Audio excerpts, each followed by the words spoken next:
बापू कुठे चालले? अरे आत्मशाळेला जायचंय. काय आहे शेती शाळेला. शेती शाळेत काय आहे तिथं? अरे बघू ना आपण ते दशपर्णी वगैरे बनवणार आहे ते जरा बघू आपण असं आहे जाऊन. का? चला. काय ते बघा बरं. चला तर. चला चला नाही, आपण सर्व गाव मिळून जाऊ आता बाकी नाही बोलू. चालेल चालेल. चला. आपल्या गावी आहे ना ठाकूर सर डॉक्टर शरद जाधव हे आपल्या गावी आलेले आहेत. ते आपल्याला माहिती देणार आहेत दशपर्णी वगैरे कसं वापरायचं, निंबोड्या अर्घ कसं करायचं. चला बरं चला सर्व गाव मिळून चला. चला आपण सर्व गाव मिळून जाऊ. नमस्कार नमस्कार. वा वा वा काय छान केलंय सर तुम्ही. कृषी विज्ञान केंद्राचे साहेब पण आले. चला सर आपलेले आहेत ते आपल्याला माहिती देणार आहेत. आज खूप मार्गदर्शन महत्वाचं करणार आहेत. त्याच्यासाठी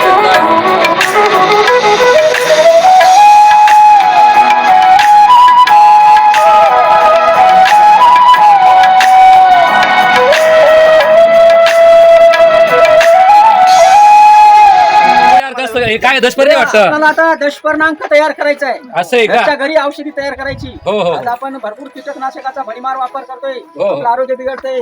बर. कॅन्सर सारखे रोज वाढताय. हार्ट अटॅक असे बीपी शुगर असे वाढताय. आपण विषयुक्त अन्न खातोय. आपल्याला विषमुक्त अन्न खाण्यासाठी आपल्याला त्याचा पर्याय म्हणून आपण दशपर्णांक हे दशपर्णी जर असं फवारणी आपण पिकावर अर्क तयार करून पिकावर फवारणी केली हे पुढे तर कीड आणि रोगापासून तिथं आपल्याला संरक्षण मिळते.